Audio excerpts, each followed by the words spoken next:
ಕರಗು ಅಂದರೆ ವೇಸ್ಟ್ ಇರ್ತದಲ್ವ, ಆ ವೇಸ್ಟ್ ಬೆಂಕಿ ಹಾಕ್ತಾರೆ. ಹಾಕಿದಾಗ ಆ ಅವೆಗೆಲ್ಲ ಗಿಡಗಳೆಲ್ಲ ಸುಟ್ಟೋಗ್ಬಿಟ್ಟವೆ. ನಾವು ನೋಡಿದಾಗ ಏನೂ ಇರಲಿಲ್ಲ. 4-5 ವರ್ಷದಲ್ಲಿ ಈ ಥರ ಆಗಿದೆ.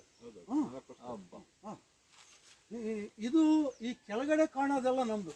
ಆ ದೊಡ್ಡ ತೆಂಗಿನ ಮರ ಒಂದು ಬಿಟ್ಟು ಉಳಿದಿದ್ದೆಲ್ಲ ಇವ್ರು ಮಾಡಿ. ಆ ತೆಂಗಿನ ಮರನು ಬರ್ತಾವೆ ಇಲ್ವಾ ಅಂತ ಅನುಮಾನದಿಂದ ನಾನು ಸೆಂಟ್ರಲ್ಲಿ ಇನ್ನೊಂದು ತೆಂಗಿನ ಮರ ಹಾಕಿದ್ದೀನಿ.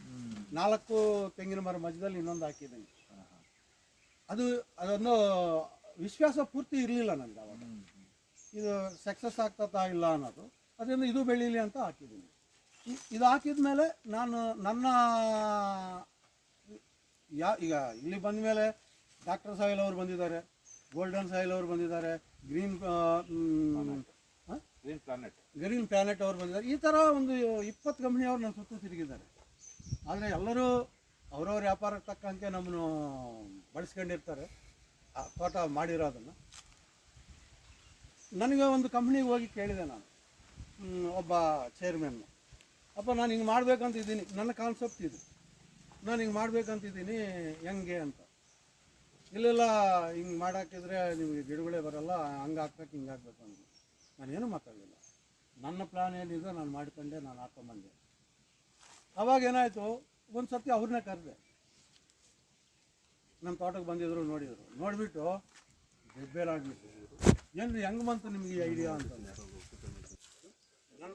ನನ್ನ ಐಡಿಯಾ ಹೆಂಗಿದೆ ಅನ್ನೋದಲ್ಲ, ಇದು ಹೆಂಗೆ ಈ ತೋಟ ಹೇಗಿದೆ ಕೇಳಿ ಅಂತ. ಆವಾಗ ಅವರು ಬಿಟ್ಟು, ಇಲ್ಲಪ್ಪ ನೀವು ಏನೋ ಒಂದು ಇದಿಟ್ಕೊಂಡು ಮಾಡ್ತಾ ಇದ್ದೀರ ಅಂತ. ಇಲ್ಲ ಸರ್, ನಾನು ಎಷ್ಟೋ ಜನ ಪ್ರಾಸ್ಪೆಕ್ಟ್ಸ್ ನೋಡಿದ್ದೀನಿ, ಆದರೆ ನಾನು ಯಾರ ಹತ್ರ ಕೆಲಸ ಮಾಡಿಲ್ಲ, ಅವ್ರು ನೋಡಿದ್ದೀನಿ. ನಮ್ಮ ಯಜಮಾನ್ರುಗಳು ಭಾಳ ಜನ ಬರೋರು, ಅವ್ರ ಹತ್ರ ನಾನು ಮಾತಾಡ್ತಾ ಇದ್ದೆ, ಎಲ್ಲ ಅವರವರು ಚರ್ಚೆ ಮಾಡ್ಕೊಳೋದೆಲ್ಲ ಕೇಳಿಸ್ಕೊತಾ ಇದ್ದೆ. ನನ್ನ ಮನಸ್ಸಲ್ಲಿರೋದು ನಾನು ವಯಸ್ಸಲ್ಲಿ ಒಂದು 5-6 ವರ್ಷ ವ್ಯವಸಾಯ ಮಾಡಿದ್ದೀನಿ ನಾನು ಭತ್ತದ ಗದ್ದೆ, ಆಮೇಲೆ ಮಾಡಿಲ್ಲ.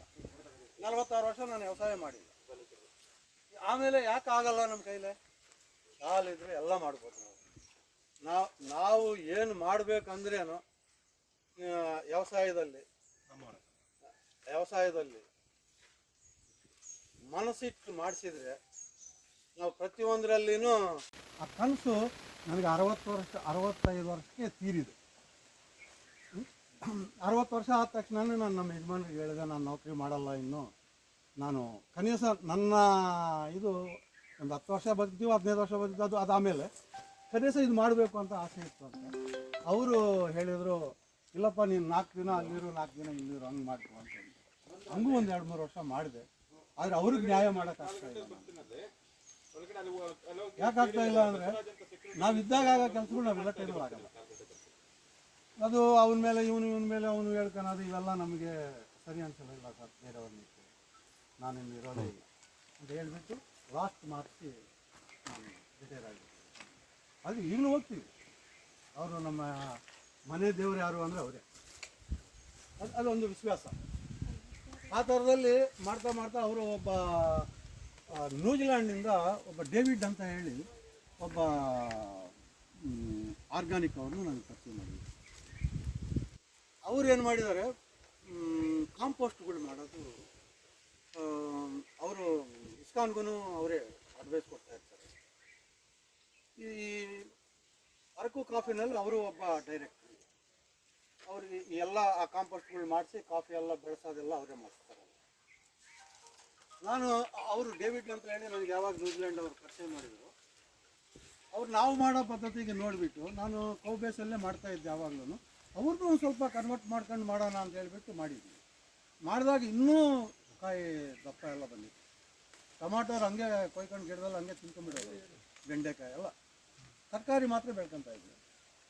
ಅದನ್ನು ಏನಾರೇ ಮಾಡಿ ನಮ್ಮ ತೋಟ ಮಾಡಬೇಕು ಅಂತ ಇದೀವಲ್ವ, ನಮಗೆ ಇದಿತ್ತು. ನಾವು ಈ ಲ್ಯಾಂಡ್ ಪರ್ಚೇಸ್ ಮಾಡಿದ್ದು 2000ರಲ್ಲಿ, 2020ರಲ್ಲಿ, ಕರೋನಾ ಸೆಕೆಂಡ್ ಟೈಮ್ ಕರೋನಾ. 5 ವರ್ಷ ಖರೀದಿ ಮಾಡಿದ್ವಿ. ಕರೋನಾದಿಂದ ಬರೋಕ್ಕಾಗಿರಲಿಲ್ಲ. ಅದಾದಮೇಲೆ ಒಂದು ಕರೋನಾ ಬಿಟ್ಟಿದ ಮೇಲೆ ನಾವು ಶುರುವಾಯಿತು. ಈ ಪ್ರಿಪ್ರೇಷನ್ ಮಾಡ್ಕೊಳಕ್ಕೆ ಒಂದು 4-5 ತಿಂಗಳು ಹಿಡಿಯಿತು ನಮ್ಮದು. ಅದು ಹಾಕಿದ್ಮೇಲೆ ಶುರು ಮಾಡಿದ್ವಿ. 4 ವರ್ಷ ಈಗ ಈ ಮಂತ್ ಎಂಡಿಗೆ ಈ ಲ್ಯಾಂಡ್ ಶುರು ಮಾಡಿ ನಾವು.